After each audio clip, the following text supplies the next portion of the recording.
Jackie. We're going to be surrounded by awesome people. Hopefully they're coming in.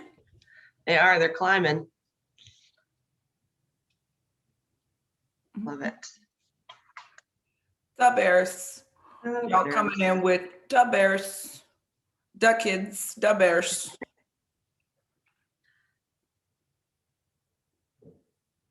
How many times do you hear that a day? A good amount. Yeah. It's an old classic though. It is a classic. If you don't love that, I probably don't love your football humor. Right. Like you just gotta have some good football humor, and that is one of the best of all times. Absolutely. And we cling to that, because that was the last time we were at our peak. So peak. Oh no, it's time again. That's right. It's time again. We're excited.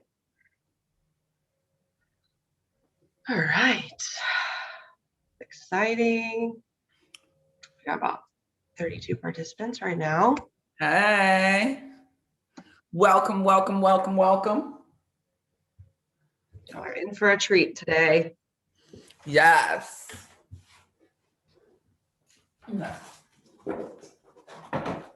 Plug this in because it's just making me nervous. I think my computer, if anybody else is going through this, it's like, gosh, I want to rebel against humanity because it's getting way more use than it signed up for. Oh yeah, absolutely.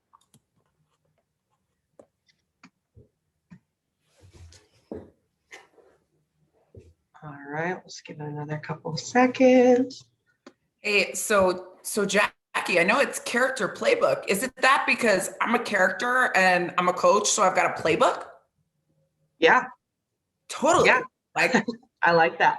I know I'm a character and I've got a playbook, so I figured that was what it was named for. Yeah. Yeah. So it really is the playbook for how to have good character, which falls in line with what you're saying. And how to be a character. Team and a playbook and how to be a character and have character. Yeah. Yeah. All of the above. That's right. All right. Students from Yoka, shout out to you. Love it. So glad you're here. So a lot of these participants will be, Jen, just so you know, a lot of them are classes. So. Oh, awesome. It says 38. We may have 38 kids in one class all. So exciting. The more the better. That's right.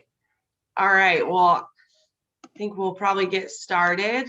And we'll just let people trickle in as they come. So thank you all for joining us on this Character Playbook Women's History virtual event this month. You're joining from all over the country, which is amazing. On behalf of the NFL, United Way, and EVERFI, we just want to say we're so glad you're here. I think that we have an important message to share with you today, and I am just pumped that you're a part of it. My name is Jackie Stuckert. I get the great privilege to work with the Chicago Bears. So I don't know if there's any Bears fans out there, but go Bears. Great to know that either your school or your teacher have gotten you hooked up with the NFL Character Playbook program, which is amazing. We're so glad. Today we'll be highlighting, of course, women's history, but it is so important that the people that are in this call are not only women, not only the girls, but that everyone is here. This is a message for everyone to hear. And so I'm just so glad that you're here. Women's history to me indicates truly just how far we have come as a nation. We celebrate the advancements that we as a world have made for the inclusivity of women, which just means that we are doing things, creating things that women are also a part of, not just males, but that women get to be in that space as well. There are thousands of resources and articles online if you want to learn more about the history of women and why this month is so, widely celebrated. So I definitely encourage you to do that. But today, we're just here to honor the women who have gone before us and paved a way for us, as well as those who will follow after us. And when we make a more inclusive and fair world for everyone, we all win.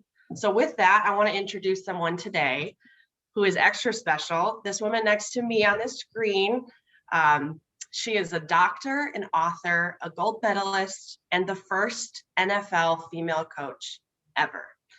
Dr. Jen Welter coached the Arizona Cardinal linebackers back in 2015. Though that is an amazing and groundbreaking accomplishment, her success in revolutionizing what it means to be a woman in the sports world has been implemented, all over the world. And her impact is amazing. I'm so excited for you guys to get to hear from her. And so without further ado, I will introduce you to Dr. Jen Welter. I know that you're home and I can't hear you clapping, but I know you're clapping or you're in school. Hey, So, look, we got a round of applause. That's right. Jen, how you doing? I am so good, Jackie. It's so good to see you. I miss you. I love you. Oh, you too. It's like a warm hug, even if it's virtual. It is. It really is. So we're just so glad that you're here today and get to share a little bit about your story. So Jen, can you tell us a little bit about your background, how you got to where you are? Truly, I'm sure the kids want to know how you became the first female NFL coach. So can you just tell us a little bit about your background and how that got you to where you are now? I totally can. So first of all, kids, it sounds really big, right? What I've done, right, in football, but I want you to know that a lot of you are probably taller than me. Okay. This is a very important point because I always have people be like, you remind me of that coach, but she's a lot bigger than you. And I seriously, in my mind, I'm XXL, but in my body, in my height, I'm only 5'2". So though you'll hear some really big things in the world, what I want you to know is that a lot of the times along the way, I was told I was too small. So that's been a really big part of my story. I was actually always wanted to be a pro athlete, Jackie. Like when I was young, actually, there were two things I really wanted to do, and I wasn't sure which one. Yeah. So my mom came in when I was, who knows how young. And I was signing my autograph. I was like practicing because I knew I needed a good autograph, right? Everybody should have a good autograph, you guys. I think honestly, we've all done that, whether we want to be a pro athlete or not. I mean, seriously, but you need a good autograph. So I was up in my room deciding what this autograph would look like. My mom sees it. She said, Jenny, what are you doing? And I said, Mom, I'm practicing my autograph, duh. And she said, what do you need your autograph for? I said, well, because I'm going to be famous. And she said, oh, okay. So what are you going to be famous in? And I said, I'm not sure yet. It's actually as an actress or as an athlete. Yeah. And, I tell people now, I'm like, because I've done really big things, I had to act tougher than I was at times. So I think I do a little bit of both. Yeah. But it is important to allow yourself to have big dreams and to find things that you're passionate about. So when I was young, I actually wanted to be a pro tennis player. I think that sport was the one I gravitated towards because it was the one sport I could see women on TV. Yeah. And I saw them play and I was like, to me, it was everything a woman should be, right? They were tough and they were strong and they were doing their thing and nobody was giving it to them. Like it was hard work and you got to see it play out. And I actually was ranked in Florida at one point. The highest I was ranked was about 50, which in the state of Florida is pretty darn good. Yeah. Because Florida has a lot of tennis players. And I was going to a coach who was supposed to take me to the next level, right? The big coach, out of town coach. And he told me I had not yet, full disclosure, I had not yet reached my top height of 5'2". However, I was very skinny. And he told me because of my size and my build, I would never be strong enough to play pro tennis. And I'm telling you all that story because it was so sad to me, right? And I didn't throw the racket down and stop playing that day, but instead of like fighting to want to be on the court for hours every day, I kind of started finding other things to do and other reasons why I couldn't be out there. But I did start lifting weights because I decided I didn't want anybody to tell me I'd never be strong enough again.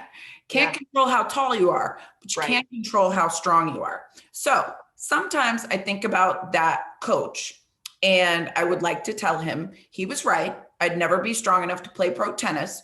I played pro football instead. Right. And I think we all have those moments. And I know I've had a lot of kids be like, were you always confident? Did you, were you always the best? And I'm like, nope. Yeah. Nope. Wasn't always the best, but did work really hard. And so ended up leaving tennis, which was a sport where I had to be the strongest and all the answers all by myself, and started to play team sports. And in team sports, I found that we could do so many things that maybe a little 5'2" female couldn't do on her own, Right. but that we could do big, big things together. Now, I didn't get to play football until after college, though, because girls didn't play football, right? I wanted to play, always thought it was the coolest game, thought the guys looked like real life superheroes, but Right. girls didn't play. So then I got to college and found rugby, and I was like, this is amazing. We got to tackle. And playing rugby, I learned that there was really nobody I couldn't tackle. And then I was playing flag football after I graduated. Oh, so got recruited to the under 23 national team in rugby. And then I think they figured out that I was only 5'2" because I didn't make the national team. But Okay. I was highly recruited. They did tell me I was too small. So yet again, Right. too small. But I was playing flag football, and the general manager for a team called the Mass Mutiny called and asked if they had any girls who were playing flag that they thought could play tackle. And Sure. they gave them one name, and it was mine. Now, I'm going to tell all of you, I was really, really scared. I was really scared that this sport that I had really, really liked my whole life, that they would tell me I was too little. Right. Right. And I almost didn't go to the tryout because I didn't know if I could handle being told I was too small again. And yet what I realized is I could live with being too small. I'd been too small for so many things my whole life. But what I couldn't live with was wondering for the rest of my life, Right. what would have happened if I would have just gone out for that football team. Yeah. And I say that because, here's the person who was too small for a lot of things all along the way. And yet I found my place and space in the sport that they called the final frontier for women in sports.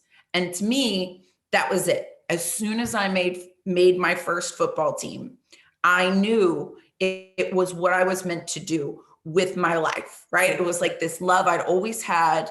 Everything else, I was too small. And finally, I was like Goldilocks in a football uniform. In football, I was just right. Yeah. And, for me, that was then the challenge of how do you figure out how to make this your life? Because, Right. it wasn't really common. And, ended up playing in women's leagues for 14 years.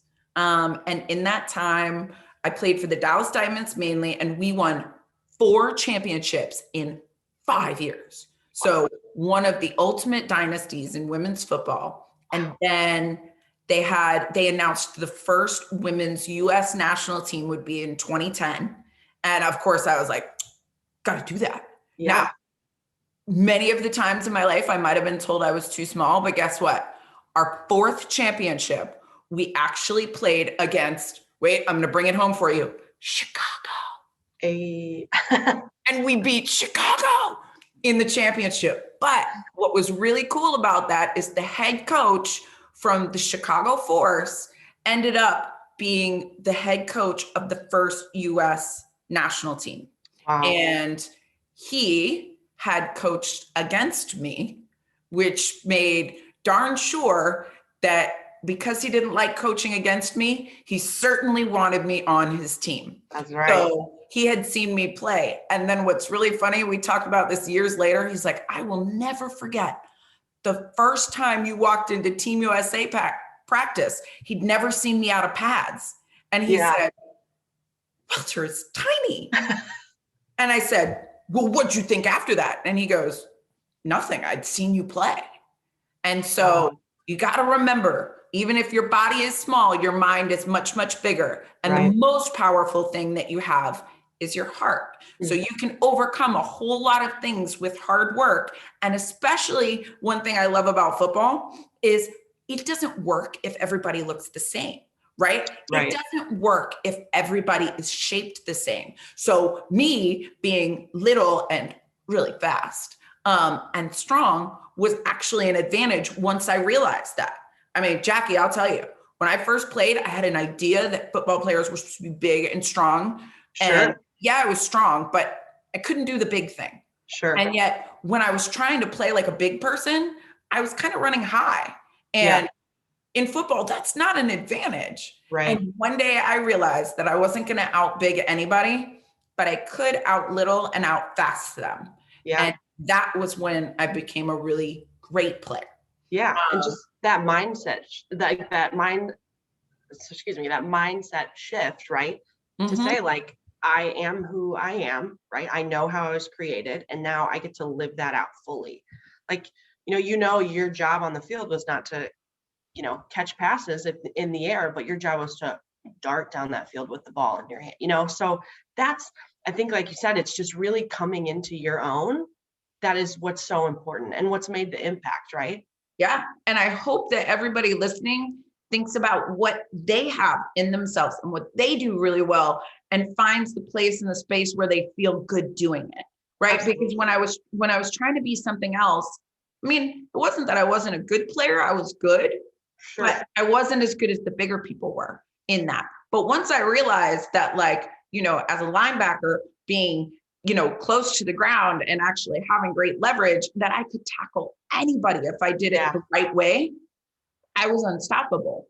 And I think that that's really important, because a lot of the times we don't necessarily get told that what makes us different is actually what makes us really special. Yeah. And once I figured that out, it was like game over. Yeah.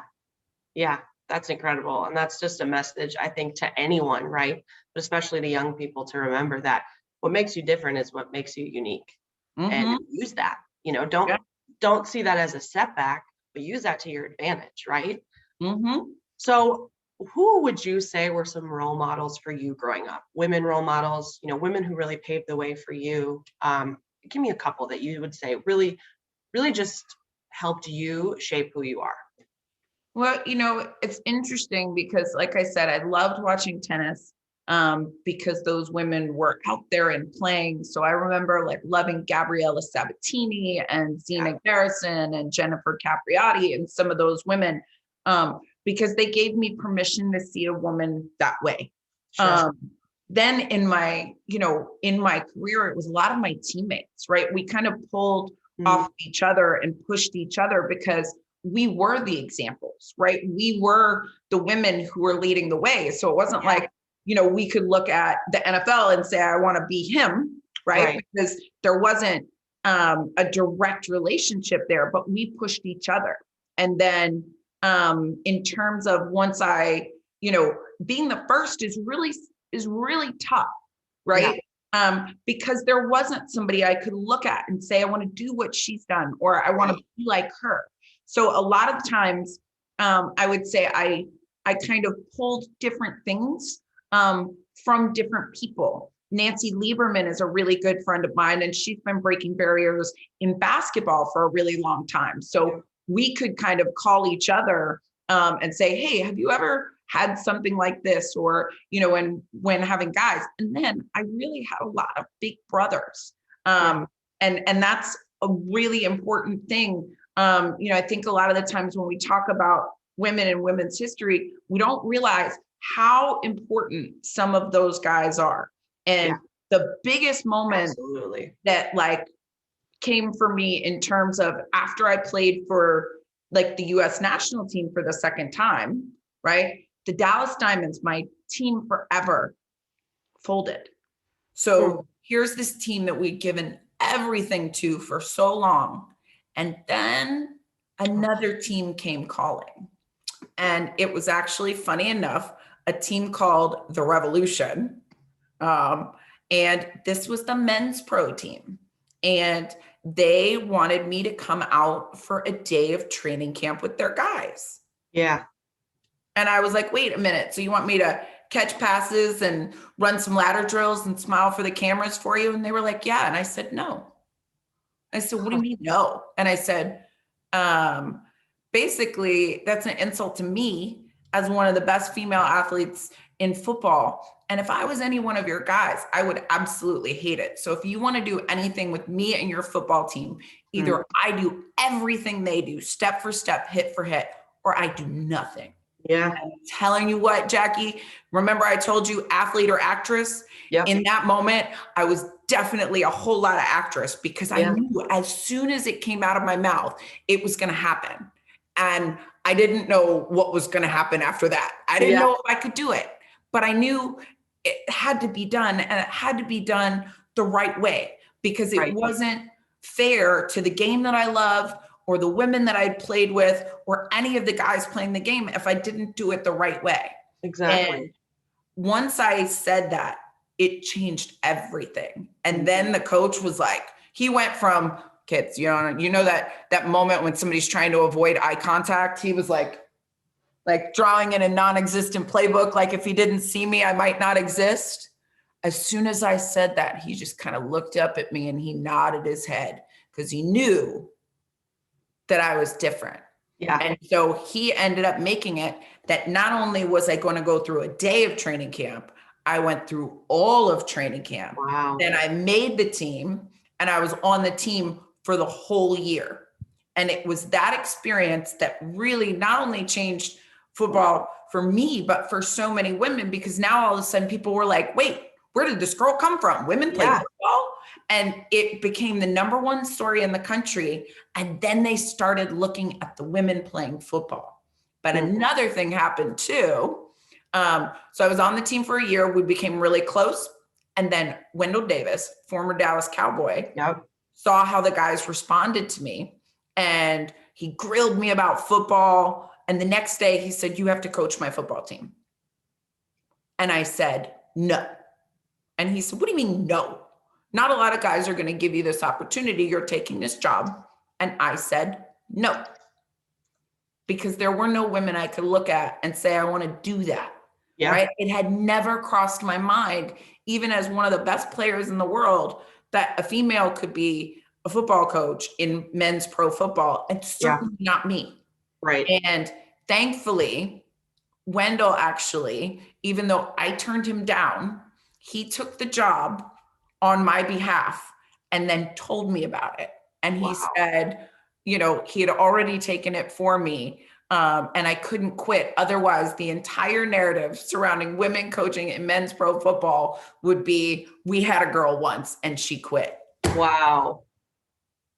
Wow. But sometimes it's really cool when people see something in you before you even see it in yourself. Absolutely. Right. And I try and do that a lot of the times with my players. Right. And I think this is really important for all you kids to understand. Like, as coaches, the best gift we can give you is to make you better. Right. Yeah. So if somebody's telling you how to get better, they're really investing a part of their heart in you. And that's what Wendell did to me. And he didn't see like that he was going to revolutionize coaching at that point. And it wasn't like we really want to have a female coach. He saw that I was a good football talent and the guys listened to me and I was good at breaking things down. And that's what made him do it. But we got that opportunity because we were on the same field and they got to see like, hey, she's a baller and she has a place in the game. And so that was a really special moment. And then something that's important, and I think we forget a lot of the times, and even when we talk about women's history, is like when one woman breaks a barrier, it helps other women break barriers. Exactly. And when Sarah Thomas was hired as the first full-time female ref in NFL history, a reporter asked Bruce Arians, as a result of her hire, and Bruce Arians was at that time the head coach of the Arizona Cardinals, he asked Bruce Arians if he could ever see a woman coaching in the NFL. And his answer was, the second a woman proves that she can make these guys better, she'll be hired. So I talked to my coach about it, and my coach said we should call Bruce, and could I get his number? And I was like, don't you guys have like a black book? Don't you have like a contact? Right. Like, don't you have like a little secret NFL phone book? Apparently not. And so I ended up calling the Arizona Cardinals on behalf of myself and leaving a message for Bruce Arians on behalf of my head coach about me. Wow. And eventually Bruce called back, and that's how I became the first female to coach in the NFL. Wow. That's awesome. And like you said, Jen, how important it is not only to have women role models as a woman, but to have men who really are the voice, right? Who you have this platform as a male in this industry to speak on behalf of women who can do the same things that men can do. And so how important it is that, I just love that you touched on not only you have women influences, but that you had men who helped really open up that space for you, who said, like, I believe in you, so I'm going to be in the background and push you forward. And just that is really what I mean when I say that this message is not just for women or girls. This is for everyone, that we all have a part in playing to better each other. So I think that is so great. And that's right. You, like, and then, yeah, go ahead. I was just going to say, and they didn't see it any other way. Exactly. Right. Exactly. It was me as an outsider who had not seen someone who looked like me. So I didn't see it as a possibility. And yet they didn't see it any other way. They're like, we just want to get better. Can you make us better? Right. And Wendell was like, dude, the way those guys respond to you. Yeah, I want you. Yeah. And he's like, I can teach you anything else, but that is special. Yeah. And I remember being like, and as soon as I started, as soon as I got the opportunity, I was like, oh, okay, yeah, I do this. Yeah. Yeah.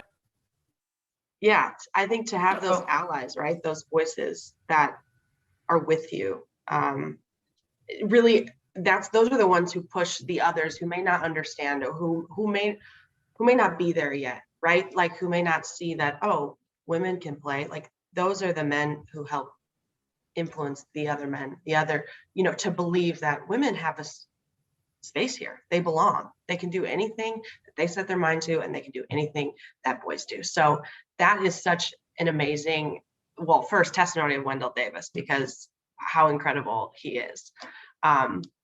Little technical difficulty.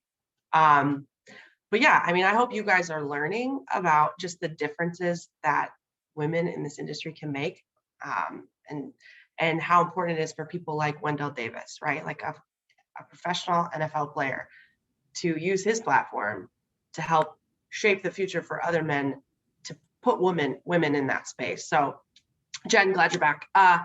Sorry about that. I wanted to ask you, this is the life of Zoom and technology, right? Yes. What do you think are some stereotypes for women, not only in this industry, but in our culture? And how do we break those? How do we shape and change the way that people think about women, especially in this industry? I think it's interesting because a lot of the times, like I'm going to use like Gridiron Girls for an example, right? One of the reasons we started Gridiron Girls was— if you guys don't know, not to cut you off, Gridiron Girls is the camp she created, and a whole movement for young girls to play sports, to play football specifically. So sorry. Go ahead. Yeah, no, that's okay. But that's, I think we look at what exists, right? Yeah. And a lot of the times we think that what will be is what is right now. And right. I know for me, I didn't have an opportunity to play until I was 22 years old, right? So I didn't want other girls to have that same feeling. And so it was like, okay, well, and I'm getting like, I was doing a bunch of stuff in the community, and like, I'd work with the different guys players, and they'd say, oh, we have a co-ed camp. I'm like, awesome. And they're like, yeah, we got 4 girls. And I'm like, out of how many? Yeah. Like 200. And I'm like, so we got 2% girls. Wow.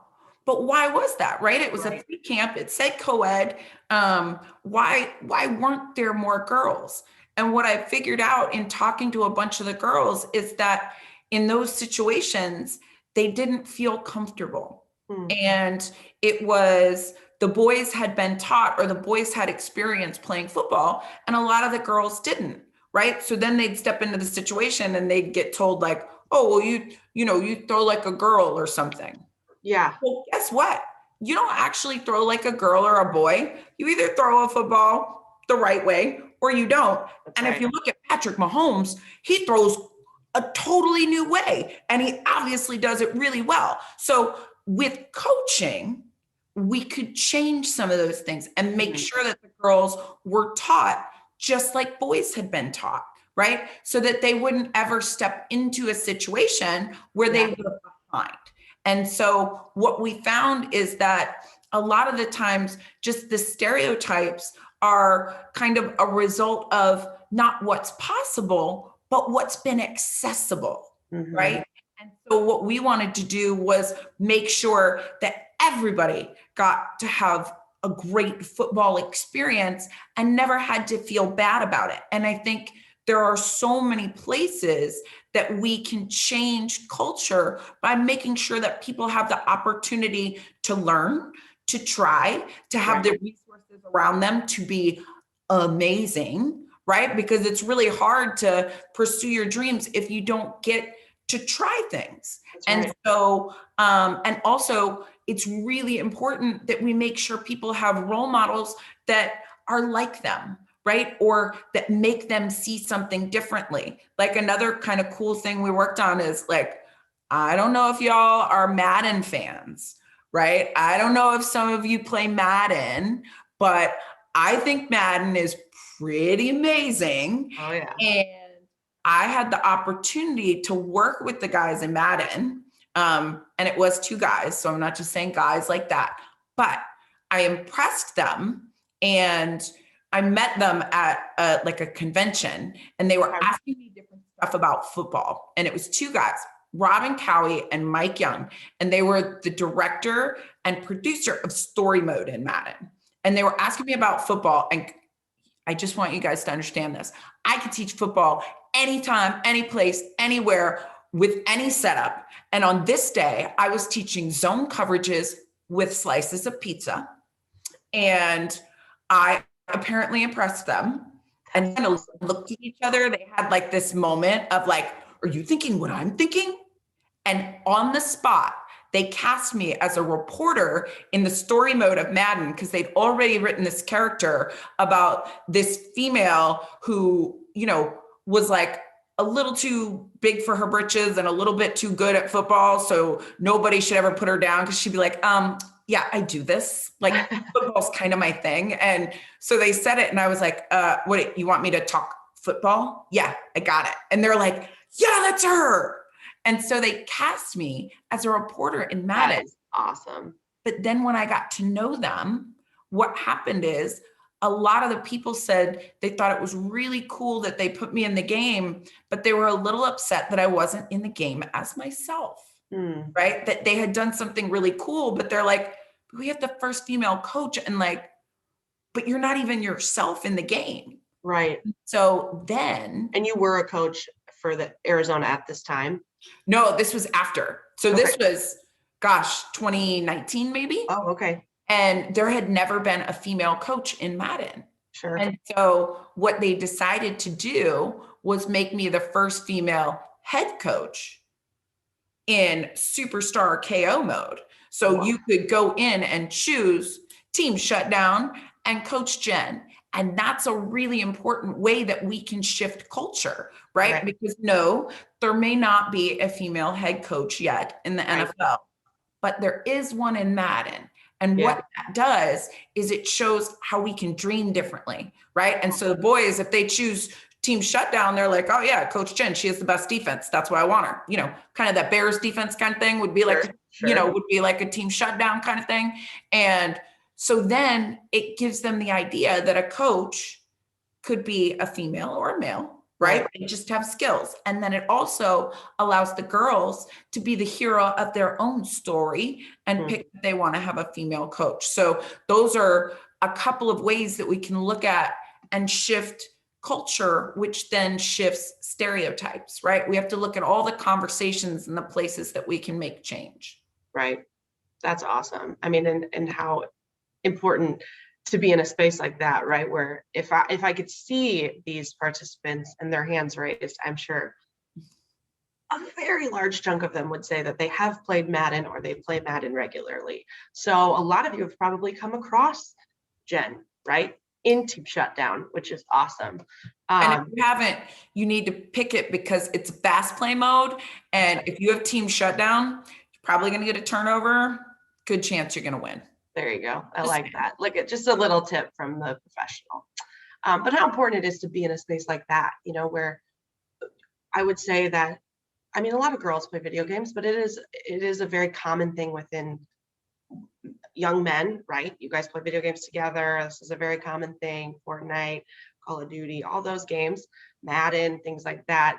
And I think how cool that you are in that space and that you are welcome in that space, and that kids can see that dream and say, okay, in 20 years, maybe hopefully less, we will be able to see a woman coach a football team as a head coach. I just think that's incredible. And for you, like, what would you say are the most important aspects of character for young women, particularly from your perspective? So really, what kind of characteristics and good characters is important to have, you know, not only in this space, but as they grow up, they dream to be what they want to be.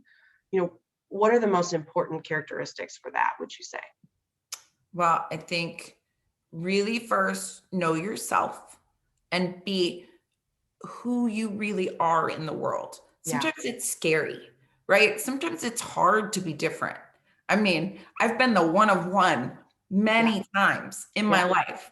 And yet what that taught me is that being different is really special.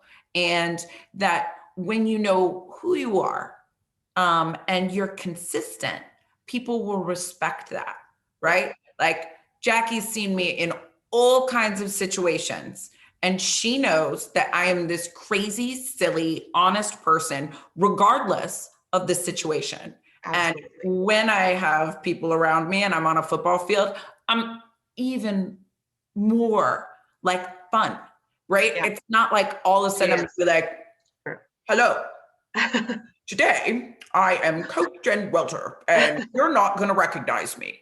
Okay. So it's important to be an authentic person, to be very kind to people, right? I love people. I want everybody around me to feel good about themselves. And if I can make them better, I want them to do that, right? Yeah. So I love seeing people be successful. I want them to feel good. I'm very honest with them, which sometimes we don't want to hear honesty. But it's like you said, right? That coach, your tennis coach years ago, if he wouldn't have been honest with you, you would have never found your heart and your passion, right? So it's hard to hear stuff sometimes, but honesty is really important. And I think working hard is really important too. You know, being small, that was something I could never take for granted, right? Like I never really got to just go easy. I remember I had teammates sometimes that would be like, can't you just give me a break? And I would say, no. Yeah. Said, what do you mean? And I would say, because you deserve my best, right? If I ever go easy on you, it means I don't think you're that good. And they would be like, what? And I'm like, well, you deserve to be better, right? Yeah. So you deserve me to push you, right? Yeah. And I have to push myself because, you know, I'm 5'2". Right. I mean, it's not like I can get by and just out big people unless, you know, unless they're what, you know, I don't know, in middle school. And some of you are already bigger than me.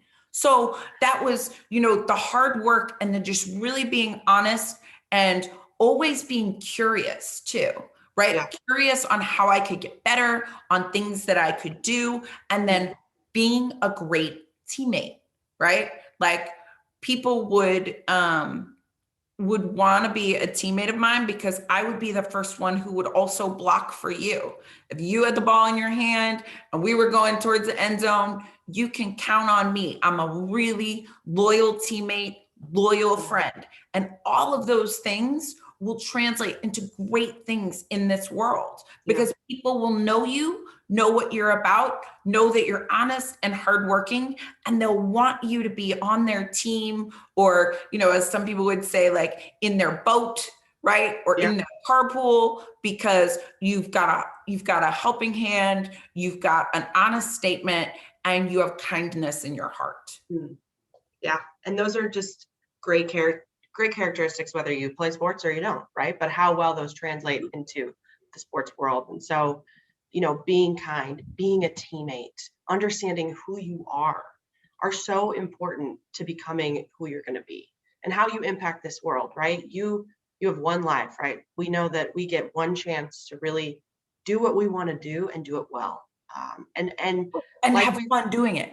right. And like we've talked about, like how we lead the way is how others will follow. And so, students, youth, you're here because you're part of a program called NFL Character Playbook, right? You've either been introduced to it through your teacher you're with right now or your school. And through those modules that you learn about good character, you learn about healthy relationship building, you learn about mental wellness and what it looks like to really be who you are and to seek the good community of other people who are going to help bring you up and keep you on the right path. And all of this is related in terms of either what you're doing in school, what you're doing at home, what you want to do after school, what you want to do with your friends. Like all of this is impacted, every day you are making decisions, and the things that you learn here and in that space on NFL Character Playbook, you get to apply and you get to be the person that you're supposed to be and do it well.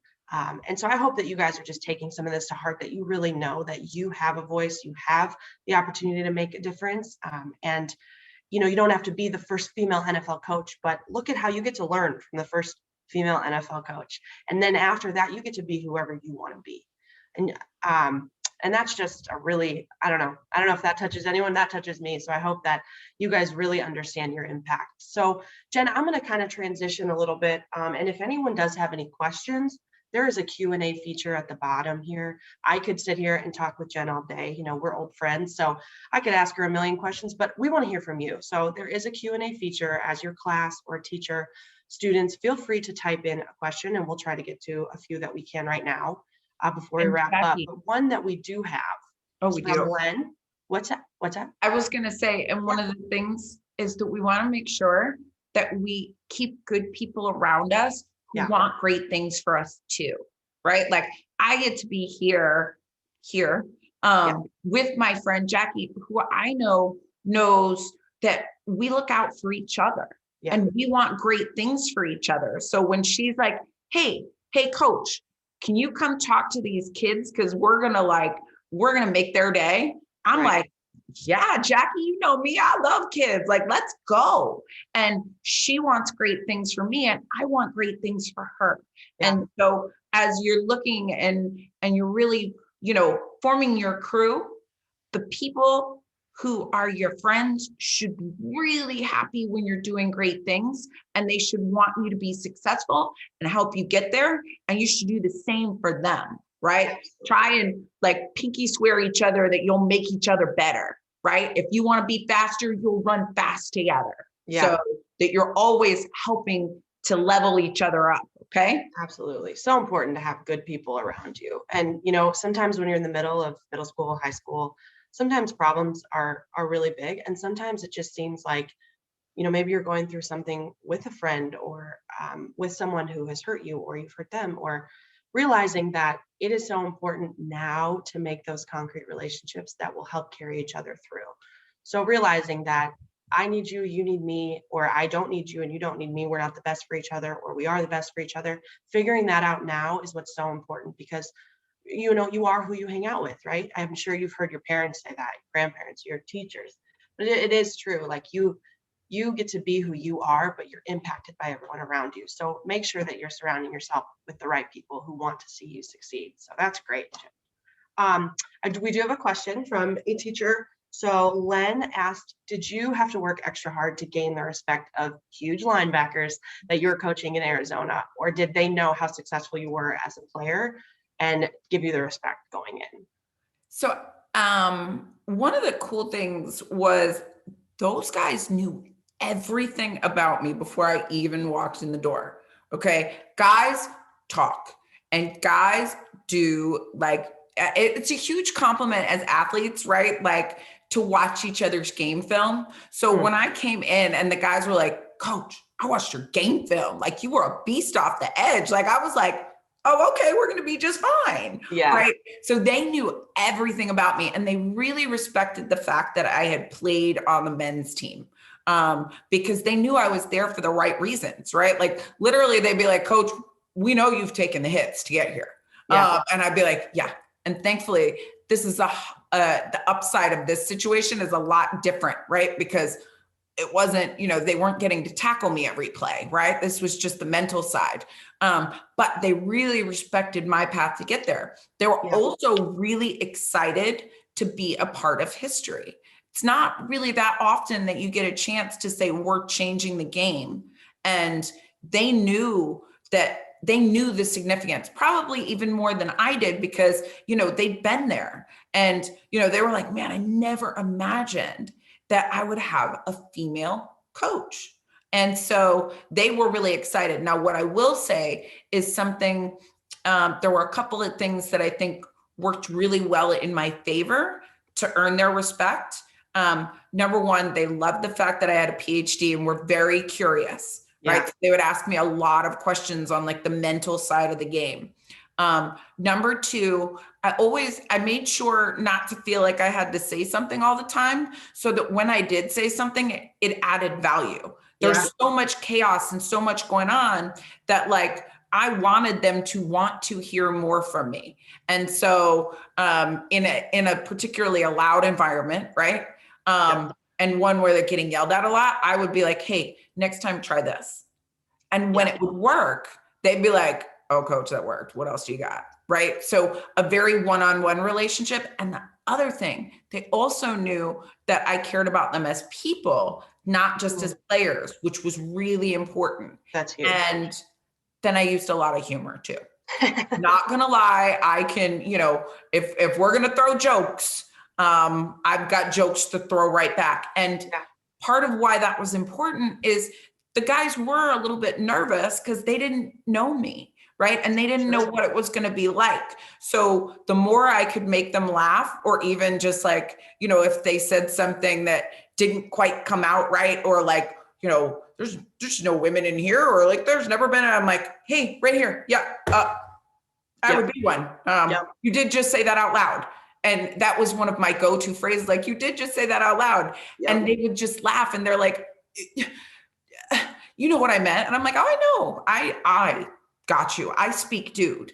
But what I need you to know is that combination of words, maybe never again. Right. Right. And because I would laugh about it, and that it wasn't like I was going to get upset, but that I would let them know that we had to work on some stuff, we became really close. And then when they had questions too, they would ask me, right? And one that was really helpful was, Coach Jen, do you have a minute? Yeah, what's up? Coach, my wife is so mad at me, and I don't even know what I did. And I would say, I'm an expert in male to female translation. Let's talk. What did you do? Yeah. Right. And it would be like, okay, well, I said this. Okay, so she heard this. But Coach, why would she hear that when I said this? I'm like, look, I don't have time to fix all that. Do you want me to tell you how to fix it? Right. Yes, Coach. And I'll tell you what, when somebody will let you help them in their home life on the things they really love, that's to adjust technique, adjust technique like a little bit, not really hard. Yeah. That's awesome. And just to have that trust from them that they're going to you with such personal things. So one anonymous attendee, it's asked, would you like to coach in the NFL again? Of course I would. I love coaching. I miss it every single day. And I love the players and everything around the game. I think it's interesting. This past year has been one of the hardest for me in a really long time, because it's been, so separate from football. And I think that really shows you how much you love it. And, I have been in love with football for longer than I can remember. And the thing you have to know about coaching, especially in the NFL, is it's all the time. Right. I mean, it is long days. Yeah. Off season, not here. Yeah. No, and so you really have to love it in order to be good at it. And I think I lovingly say I've been married to football for who knows how long now. And this little trial separation was not good. Yeah. Yeah. I feel that. I feel that in a different way, but yeah.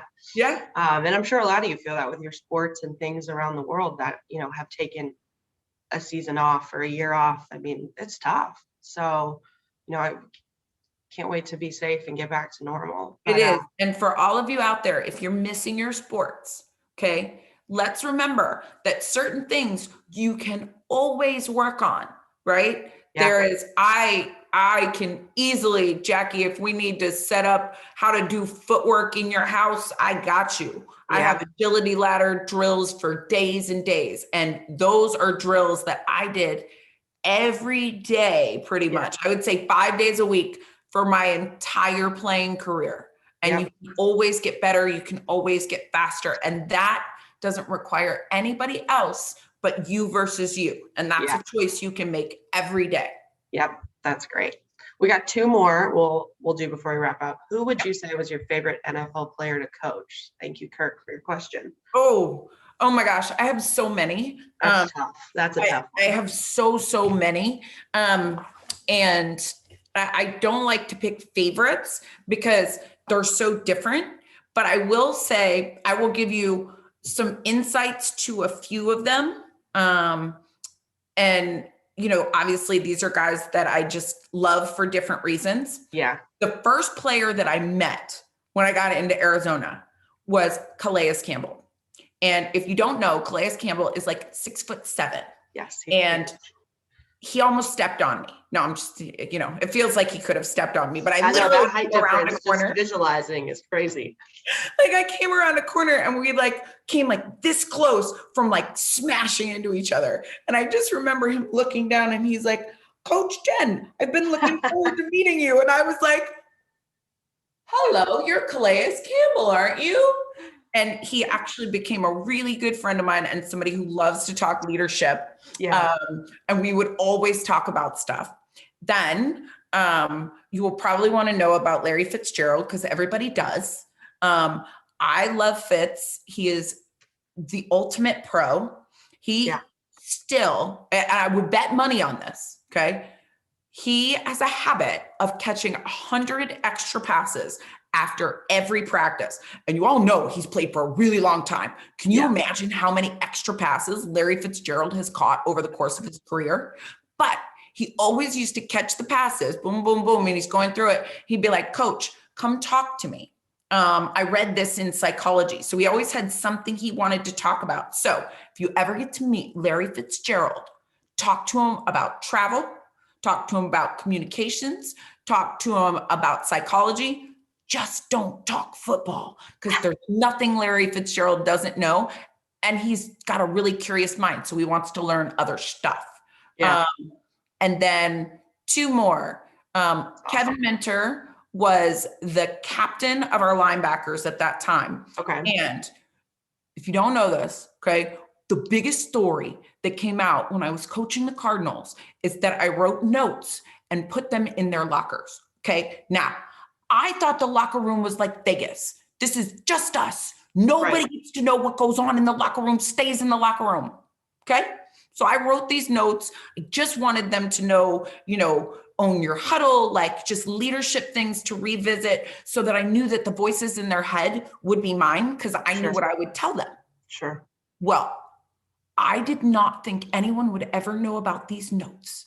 And then a reporter comes up to me after the game. University of Phoenix Field, tonight, history was made for the first time in the history of the NFL. A woman took the sidelines as a coach. And coach, we heard you did something very special for your players. You left notes in their locker. Would you care to comment? No, I would not. But it turns out that Kevin Minter told the reporter in his entire NFL career, he had never had a coach care like that. And when I pushed him on it and I told him he kind of sold me out, he looked at me and he folded his arms and he said, Coach, that was special and they needed to know. Wow. And I couldn't argue. Wow. Yeah. And the last one I'm going to give you a tidbit on, because he's another one everybody asks about, is Honey Badger. Ty Matthew, who is obviously now with the Kansas City Chiefs. Right. I was probably the player who was most like me in how he played. Okay. And he also wore one eye black thing under his eye like I did. I still don't know why we did it, but his nickname is Honey Badger. Mine, when I played, was Spider Monkey. They said I looked like a spider monkey when somebody was coming at me like, ah! But Ty and I had a lot in common because we were kind of X factor players that other teams would look at. Yeah. And Ty is one of the most brilliant players I've ever seen on the field. He changes the dynamics. He is such a hard worker and he reads the game like no one else. So those are just some fun favorite moments, but I don't have a favorite person. Yeah, that makes sense. I mean, how could you choose, right? Oh my gosh, they're all so amazing for different Exactly. reasons. All right, so we'll wrap with this question. This is from a PE teacher in LA. What advice would you give young girls who feel that they are not good at sports? As their PE teacher, I see many young ladies being not very enthusiastic about jumping into sports because they feel that they're not good enough at them even before they try.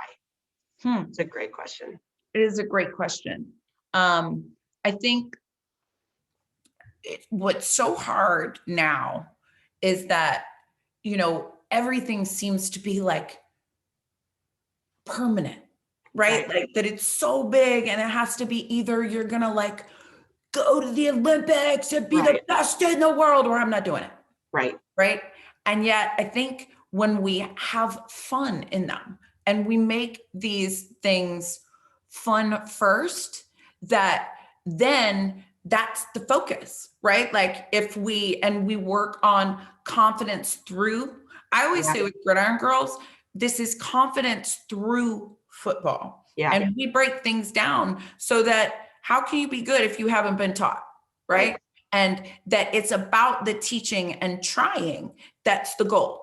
And that part is fun and that we can get better at it. So I think it's really about just getting those skills and one thing at a time, developing confidence and making the fun part the focus, not just the outcome.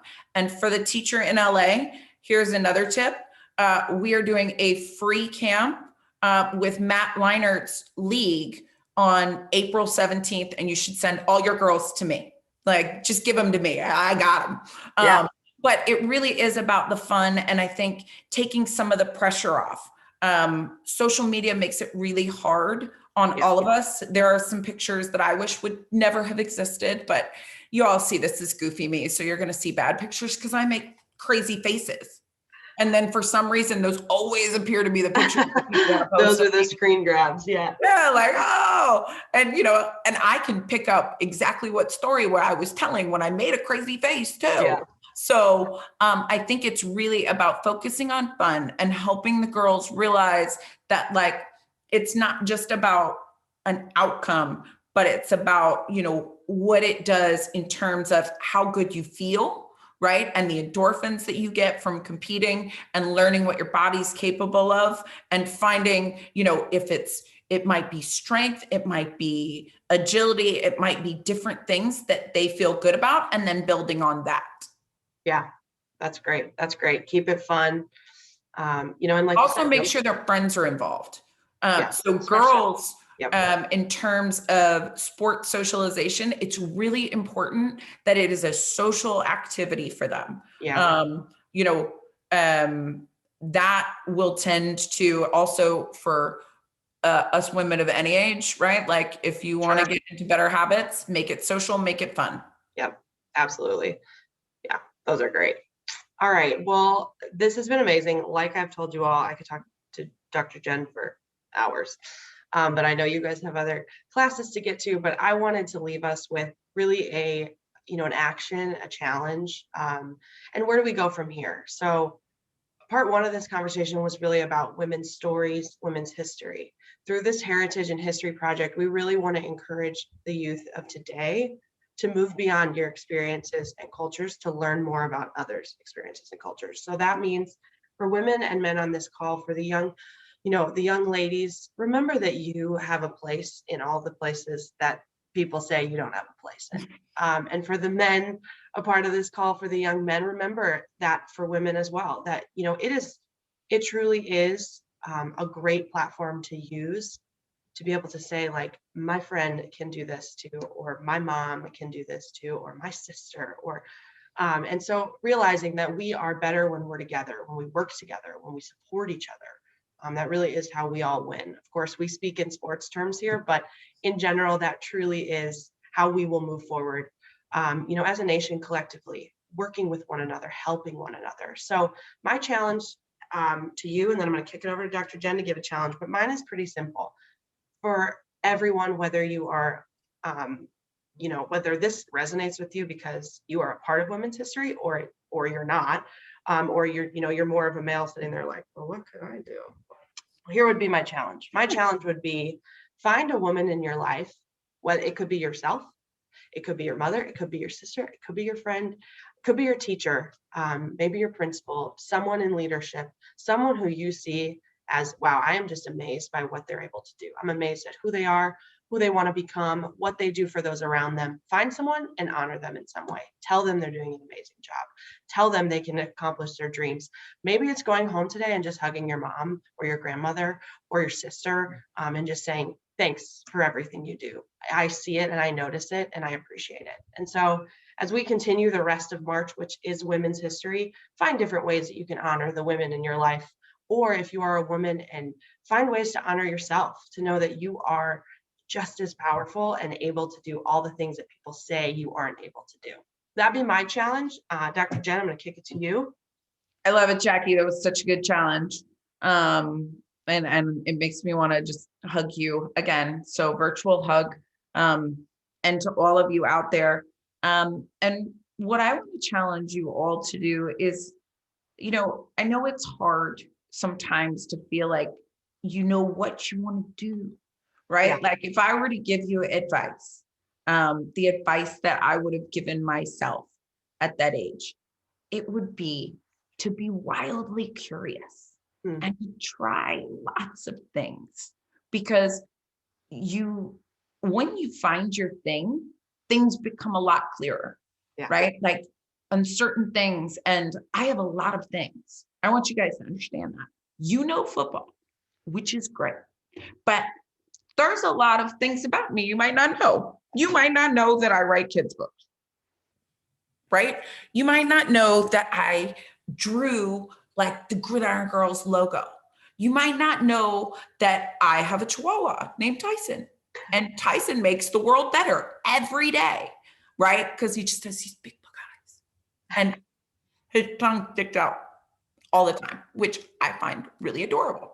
So having these different elements of self and places and spaces of things that you like to do, that you feel really good at, that you'll push yourself, right? Like if you're a gamer, what things can you do with gaming? And start looking at, ooh, did you even know there's esports teams in college? What? Right? Like that didn't exist when I was a kid. So there are some really, really cool places and spaces that you got to get curious about. And don't be afraid to try something and then even decide it's not your thing. Yeah. I will tell you, I used to think I was not allowed to quit anything ever, right? My dad said, when you start something, you finish it. There were two things that I remember being really, really terrible at. Number one, believe it or not, I tried the violin. My grandfather was a concert violinist, and so I thought maybe that would be a good thing for me. It was not. I had no violin skills, okay? But I tried it for a year and I didn't love it, okay? Then I also tried pole vaulting. And I did not succeed at all. but you don't know if you don't try.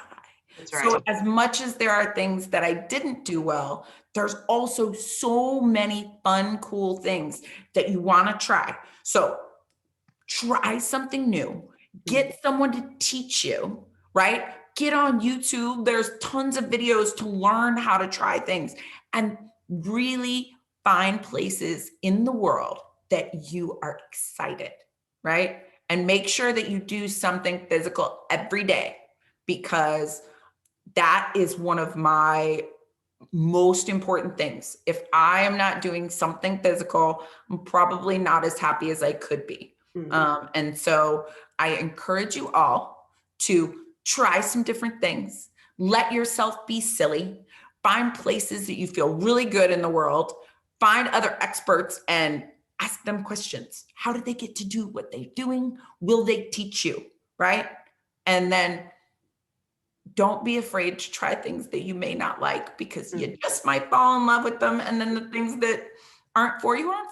And that's okay. Right. That's great. I think that is so great. So guys, thank you so much for being here. Thank you, Dr. Jen, for joining us. And on behalf of the NFL, United Way, EVERFI, and Character Playbook, we would like to thank each of you for being on this call today. And hopefully you can take away something about being who you are and doing what you love, surrounding yourself with good people, and really, really achieving your dreams. So thank you guys so much. We really appreciate you for spending this time of your day with us, and we hope to see y'all soon. Thank you, Jen. You got it.